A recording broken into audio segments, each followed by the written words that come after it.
सच्चिदानन्दरूपाय विश्वोत्पत्त्यादिहेतवे तापत्रयविनाशाय श्रीकृष्णाय वयं नुमः।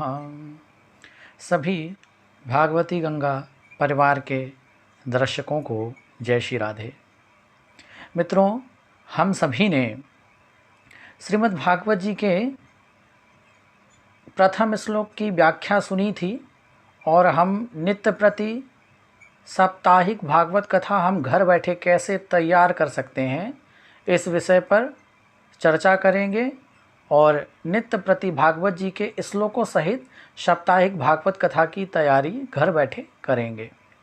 तो जिन्होंने भी अभी तक हमारे इस चैनल को सब्सक्राइब नहीं किया है वो कर लें और वीडियो को लाइक और शेयर भी अवश्य करें, क्योंकि इसको रिकॉर्डिंग करने में काफ़ी मेहनत लगती है। तो जैसा कि आपको पता है कि भागवत कथा जो है, प्रथम दिन की भागवत कथा में हम महात्म्य की कथा कहते हैं। महात्म्य मतलब होता है उसका महत्व, यानी कि किसी के गुण, उसकी क्वालिटी। जब तक जिस विषय की हम चर्चा कर रहे हैं, जिनका हम गुणगान कर रहे हैं, उनके गुणों के बारे में श्रोता नहीं जानेंगे तब तक उनको प्यार नहीं हो सकता। इसलिए प्रथम दिन में हम भागवत जी के गुणों के बारे में जनता को बताते हैं।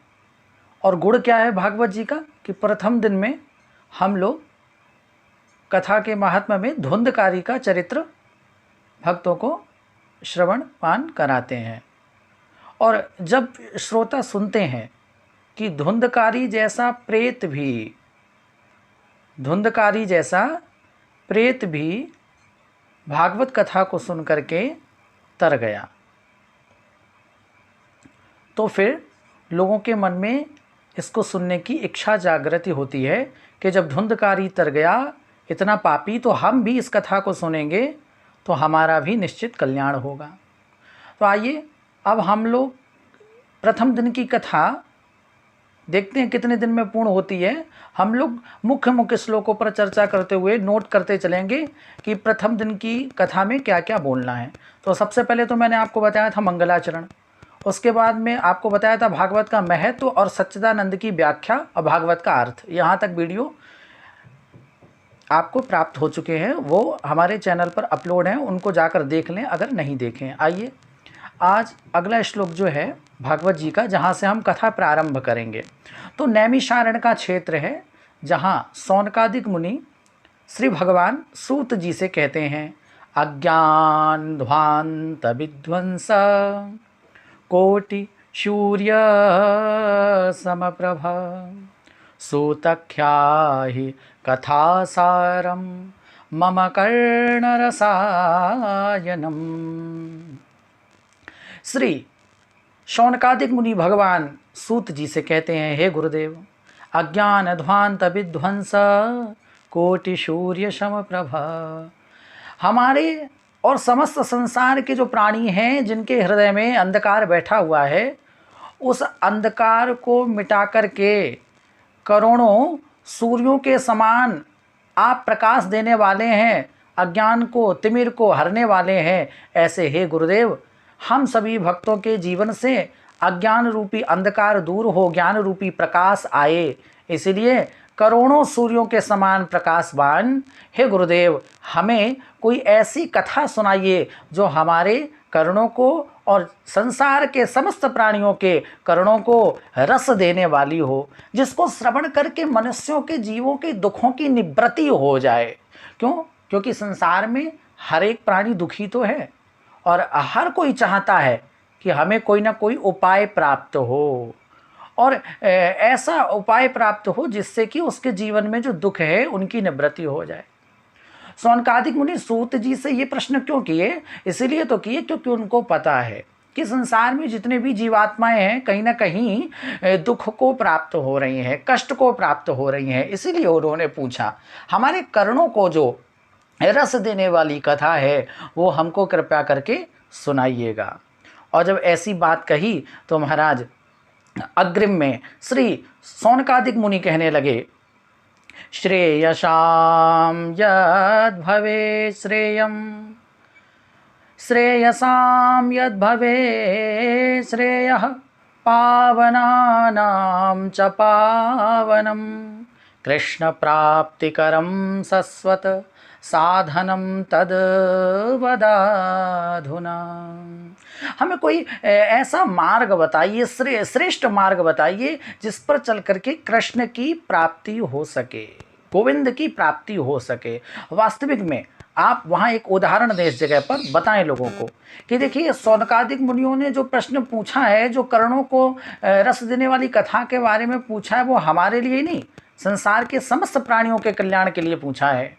और उनका प्रश्न कितना सुंदर है कि किस प्रकार से कृष्ण की प्राप्ति हो ऐसा कोई साधन बताओ।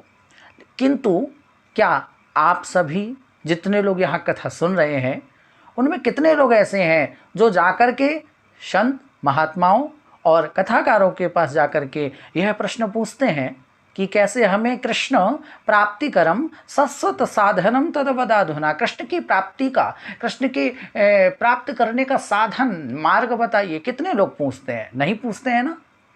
क्यों? क्योंकि हर जीवात्मा इतना दुखी है संसार के विषय भोगों में पड़कर, क्योंकि उसको संत महापुरुषों के चरणों में भी जाकर के कृष्ण प्राप्ति का साधन प्राप्त करने का भाव नहीं आता। वो क्या पूछेगा वहाँ जाकर? मकान कैसे बनेगा? वो क्या पूछेगा वहाँ जाकर? नई बिल्डिंग कैसे बनेगी? वो जाकर क्या पूछेगा? पुत्र की नौकरी कब लगेगी? और वो भौतिक संसार में रहता है तो वस्तुतः भौतिक समाज में जो भी असुविधाएं उसको हो रही हैं वो वही पूछेगा। वो नहीं पूछ सकता कि कृष्ण की प्राप्ति कैसे होगी। किंतु कहा गया है शास्त्रों में, उदाहरण दीजिए इस जगह पर आप, कि थाली में रखा हुआ अन्न का कण और संतों का क्षण कभी भी बर्बाद नहीं करना चाहिए, कभी भी बर्बाद नहीं करना चाहिए। भोजन उतना ही लें जितना पा सकें, और संतों का क्षण मिले तो बस एक ही साधन पूछें कि जीवन में गोविंद की प्राप्ति कैसे हो जाएगी। क्यों? क्योंकि अंतिम उद्देश्य तो गोविंद की प्राप्ति है और प्रथम उद्देश्य भी गोविंद की प्राप्ति है। आए थे तो यही कहकर आए हैं ना कि गोविंद की प्राप्ति करनी है, पर इस माया रूपी संसार में आकर भूल गए कि गोविंद कैसे मिलेगा और भौतिक संसार में भटक गए। तो संतों का क्षण कभी भी बर्बाद ना करें। कहा गया नहीं कश्चित क्षणमपि जातो तिष्ठत्य कर्म कृता। कभी भी संतों का क्षण बर्बाद ना करें। तो बड़ा सुंदर कृष्ण प्राप्ति का मार्ग पूछ रहे हैं कौन? शौनकादिक मुनि। किससे? भगवान सूत जी से। किस स्थान पर? नैमिषारण्य क्षेत्र में। आगे व्यास जी लिख रहे हैं कि देखो, बिना गुरु के कृष्ण प्राप्ति का साधन जीवात्मा को प्राप्त नहीं हो सकता। यहाँ पर आप एक गुरु की डेफिनेशन दे सकते हैं, आप गुरु के बारे में भी बोल सकते हैं, क्योंकि अगला श्लोक कई जगह पर हम प्रवचनों में भी प्रयोग कर सकते हैं। कह रहे हैं व्यास जी, चिंता मणिर्लोक सुखम सुरद्रुहो स्वर्ग संपदम प्रयच्छति गुरुः प्रीतो वैकुंठम योगी दुर्लभम वैकुंठम योगी दुर्लभम। श्री सूत भगवान शौनकादिक मुनियों से कहते हैं, हे ऋषियों, चिंतामणि जो होती है वो लोक सुखों को दे सकती है। जैसे कल्प वृक्ष जो स्वर्ग में है, कल्प वृक्ष जो स्वर्ग में है उसके नीचे बैठकर जो विचार करेंगे वो मिलेगा। तो जो चिंतामणि है उसके समक्ष हम जो भी लौकिक सुख की आकांक्षा करेंगे वो चिंतामणि हमको लौकिक सुख देगी। और सुरद्रुह स्वर्ग संपदम, कल्प वृक्ष जो है स्वर्ग के भौतिक सुखों को देगा। वहां जो विचार करेंगे वो कल्प वृक्ष देगा। किंतु प्रयच्छते गुरु प्रीतो, यदि गुरु चरणों में निष्ठा हो जाए, गुरु चरणों से प्रीति हो जाए, गुरु के मंत्र को धारण करने और उसको निरंतर जप करें, गुरु की सेवा करें, गुरु के प्रति निष्ठा हो, तो कहा गुरु की ही कृपा से, जो कोई नहीं कर सकता वो गुरु की कृपा कर सकती है। वैकुंठम योगी दुर्लभम, वो जो योगियों को भी कभी कभी दुर्लभ हो जाता है वैकुंठ, वो गुरु की कृपा से जीवात्मा को प्राप्ति कराते हैं गुरुदेव। जैसे डॉक्टर बीमार हो जाए तो कभी कभी रेयर कंडीशन में अपना इलाज स्वयं नहीं करता। एक डॉक्टर को भी जब घातक बीमारी हो जाती है, जब सिचुएशन क्रिटिकल हो जाती है, जब समस्या गंभीर हो जाती है डॉक्टर को, तो डॉक्टर कहाँ जाता है? तो वो डॉक्टर भी दूसरे हॉस्पिटल में एडमिट होता है। इसी प्रकार से गुरु जो आपको ज्ञान का मार्ग दिखा रहे हैं, वो भले ही अपने जीवन में कृष्ण से साक्षात्कार न कर पाए, किंतु ये गुरु के पास दावा अवश्य है कि वो योगियों को भी दुर्लभ जो वैकुंठ है उसकी प्राप्ति आपको अवश्य करा सकते हैं। इसलिए मार्ग पूछने से पहले जिन गुरुदेव के पास साधन पूछने जाएं, अपने गुरु में, अपने संत में पूर्ण निष्ठा का होना अति आवश्यक है। ऐसा सूत जी शौनकादिक मुनियों को बताते हैं। अग्रिम में शौनकादिक मुनि चिंतातुर भाव से श्री सूत भगवान से कह रहे हैं, काल ब्याल मुख ग्रास त्राश निर्णास हेतवे श्रीमद्भागवतम शास्त्रम कलोकीरेण भाषितम। वो शौनकादिक मुनि भगवान सूत जी से कहते हैं, हे गुरुदेव, इस संसार में कली रूपी अजगर ने अपना विशाल मुख फैला रखा है। आपने देखा है जब अजगर अपना मुख खोलता है तो अजगर के मुख के अंदर अगर कोई भी जीव जंतु चला जाए, वो जब तक ही सुरक्षित है, जब तक कि कब तक सुरक्षित है? वो जीव जब तक ही सुरक्षित है कि जब तक महाराज उसका मुख बंद नहीं होता। और उस अजगर का जब मुख बंद हो जाएगा तो क्या होगा? उस जीवात्मा के, उस जंतु के प्राण चले जाएंगे। तो इसी प्रकार से कली रूपी अजगर ने अपना मुख फैला रखा है। जब तक जीवात्मा का भजन चल रहा है, जब तक हम सब लोग राम राम जपते हैं, कृष्ण नाम जपते हैं, भजन करते हैं, तब तक तो हम सुरक्षित हैं।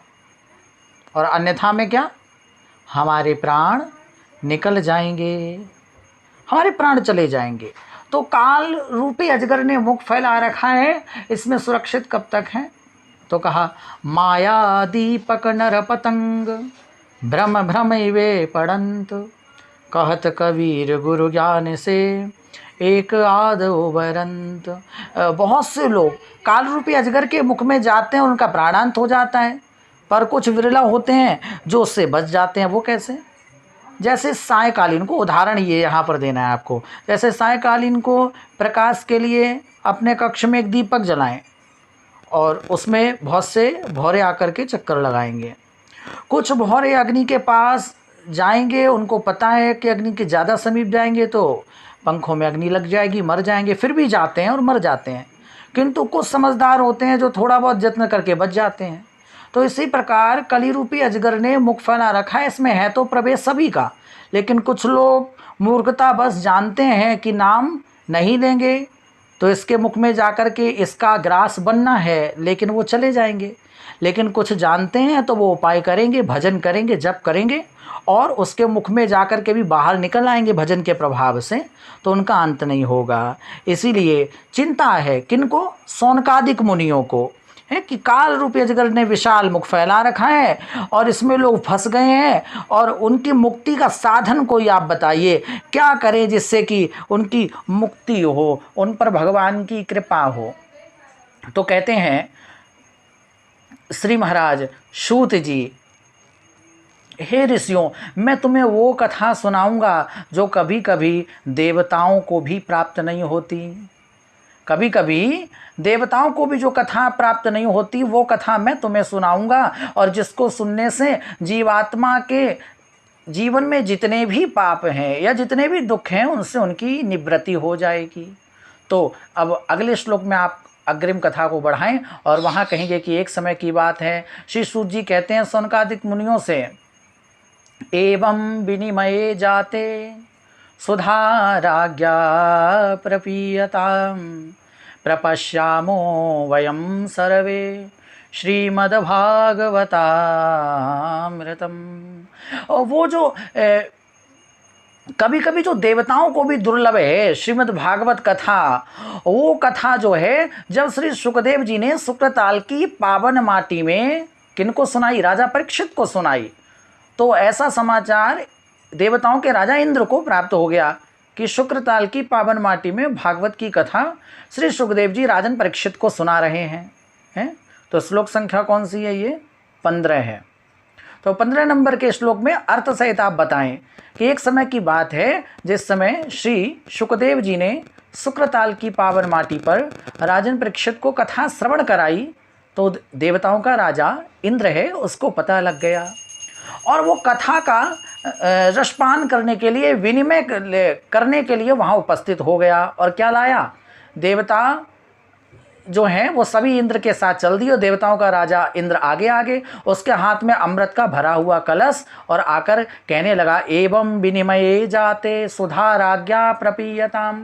हे महाराज, आप जो परीक्षित को भागवत कथा श्रवण करा रहे हैं ना, ये कथा आप हमें सुना दें, और इसके बदले में परीक्षित को आप इसीलिए तो कथा सुना रहे हैं ना कि 7 दिन में इसकी मृत्यु हो जाएगी। बोले हाँ, तो ऐसा करिए ना कि इस कथा के चक्कर में क्यों पड़े हैं। तो बोले फिर क्या करें? बोले मैं अमृत का कलश लाया हूँ ना, अमृत एक बार पिला दीजिए, फिर तो उसकी कभी मृत्यु ही नहीं होगी, अमृत का पान करा दीजिए। और जैसे ही कहा विनिमय कर लो, तो महाराज मुस्कुरा करके श्री सुखदेव जी हंसे और कहने लगे क्व सुधा क्व कथा लोके क्व काचः क्व मणिर् महान ब्रह्मरातो विचार्य एवं तदा देवांजहाशः। श्री सुखदेव भगवान बोले क्व सुधा, कहाँ अमृत, क्व कथा, कहाँ कथा।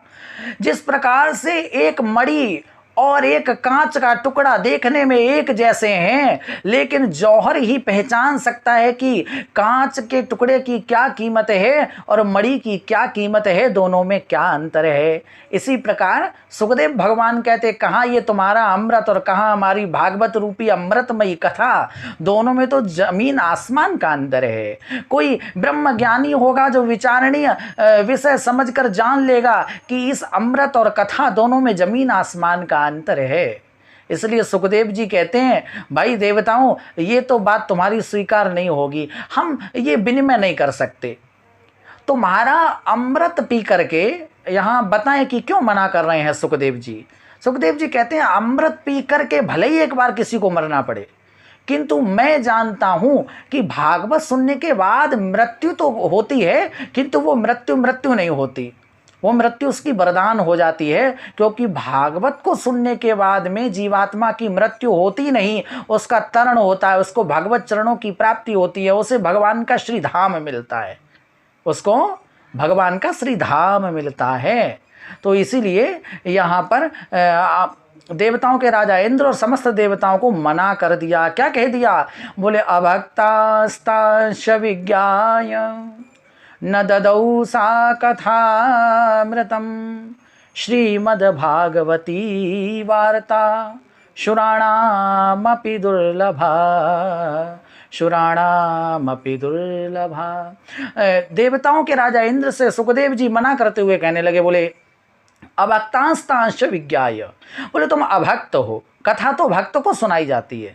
कथा तो किसको सुनाई जाती है? बोले जो निर्मत्सर है उसको कथा का पान कराया जाता है, और तुम यहाँ मेरी कथा को खरीदने आए हो, विनिमय करने आए हो। और कथा विनिमय से नहीं मिलती, कथा कब मिलती है? समर्पण से, जिज्ञासा से। देखो, ज्ञान की प्राप्ति करनी है तो जिज्ञासा का व्यय करना होगा, है।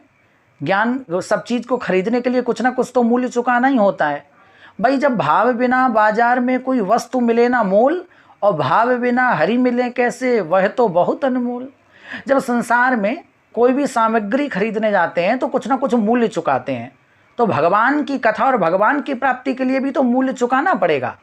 पर भगवान की प्राप्ति के लिए भाव रूपी पुष्पों का मूल्य होना चाहिए, और ज्ञान की प्राप्ति करने के लिए जिज्ञासा समर्पित करनी चाहिए गुरु के चरणों में। इंद्र तो विनिमय कर रहा है, कह रहा है अमृत ले लो, कथा दे दो। तो सुखदेव जी कहते हैं अगर यहाँ पर जिज्ञासु बन के आता तो कथा का पान कराता, लेकिन ये तो यहाँ विनिमय करने आया इसलिए कथा इसको नहीं सुनाऊंगा। तो अभक्त बोल दिया, बोले निर्मत्सर को, निर्मत्सर है जिसके मन में छल कपट नहीं है, जो समर्पित भाव से आता है उसको कथा मिलती है। मना कर दिया सुनाने से। तो देवताओं का मुख जो था, मुखमंडल उदास हो गया। इंद्र आदि सभी देवता शुक्रताल की पावन माटी से चल दिए, अपने स्वर्ग की ओर मुंह लटकाए हुए। अब अच्छा, यहाँ एक विचार का विषय, आप यहाँ एक उदाहरण दें कि देखो स्वर्ग में अमृत का भरा हुआ कलश है, देवताओं ने भी पान किया, सबने पान कर लिया, लेकिन ये अमृत है कैसा जो आज तक कभी पूर्ण हुआ ही नहीं, भरा ही रहता है अमृत का कलश, कभी खत्म होता ही नहीं। तो आप यहाँ एक उदाहरण दिए देवताओं का अमृत है कैसा।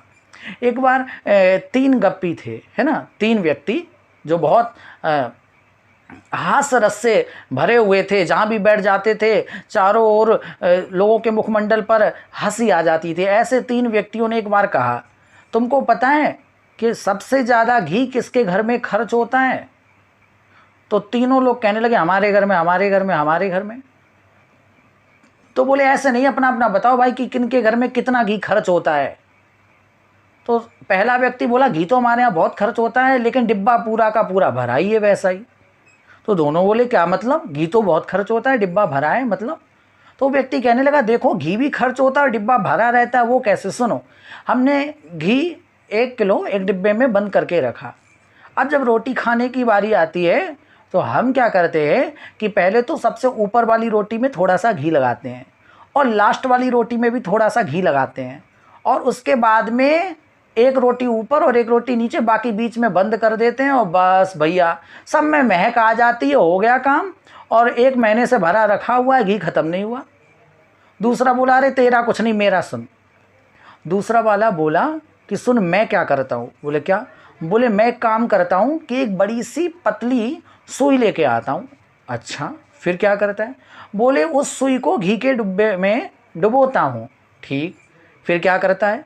बोले फिर उसके बाद में उस घृत से डूबी हुई सुई को अपनी रोटियों में बीचों बीच में सुई को छेदन करके इधर से उधर निकाल देता हूँ सारी रोटियों में।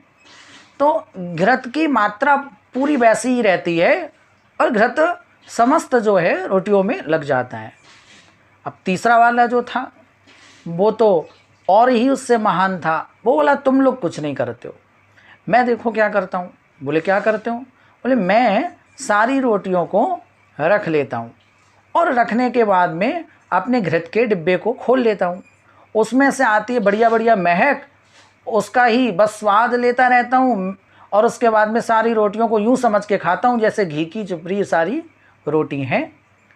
तो किसी प्रकार से तीनों एक से एक बड़े महान थे, घी का डिब्बा भरा रहा और घी का आनंद भी आता रहा। ऐसे ही ये देवता है जो विनिमय करने आए कि कथा दे दो और अमृत ले लो। अमृत का कलश भरा ही रहता है, कभी खर्च हुआ ही नहीं इनके जीवन में। अब देखिए अग्रिम में कथा के क्रम में क्या हुआ कि देवराज जो इंद्र हैं मुंह लटका करके जा रहे थे और देवताओं के पिताजी हैं ब्रह्मा जी, इन्होंने देखा मेरे पुत्रों का चेहरा लटका हुआ है, क्या बात है? तो ब्रह्मा जी आकर के पूछने लगे कि भाई आप लोग आज अपना चेहरा उदास किए हुए कहाँ जा रहे हो? तो इंद्र ने सारी बात ब्रह्मा जी को बता दी कि हम वहाँ ऐसे ऐसे अमृत लेकर कथा सुनने गए, सुखदेव जी ने कथा का पान कराने से मना कर दिया। तो ब्रह्मा जी अपने पुत्रों को लेकर आए पुनः और व्यास जी से बोले हमने वेदों को बनाया, पुराणों को बनाया, क्या वेद और पुराणों से भी बड़े अधिक भार जो है वेद पुराणों से क्या आपकी इस भागवत जी का है जो आपने सुनाने से मना कर दिया? तो सुखदेव जी बोले हमें क्या पता, आप ही तौल लो। तो ब्रह्मा ने मंगाया तराजू, एक तरफ वेद पुराण रखे और अकेली रखी भागवत जी, और क्या घटना घटी? तो श्लोक संख्या यहाँ पर 19 में आप बताएंगे कि जब तौलना शुरू किया ब्रह्मा ने, एक तरफ तो सारे पुराण, एक तरफ अकेली भागवत जी, क्या हुआ? लघून्यानि जातानि गौरवेण इदं महत् तदा ऋषिगणाः सर्वे विस्मयं परमं ययुः। लघून्यानि जातानि गौरवेण इदं महत् तदा ऋषिगणाः सर्वे विस्मयं परमं ययुः।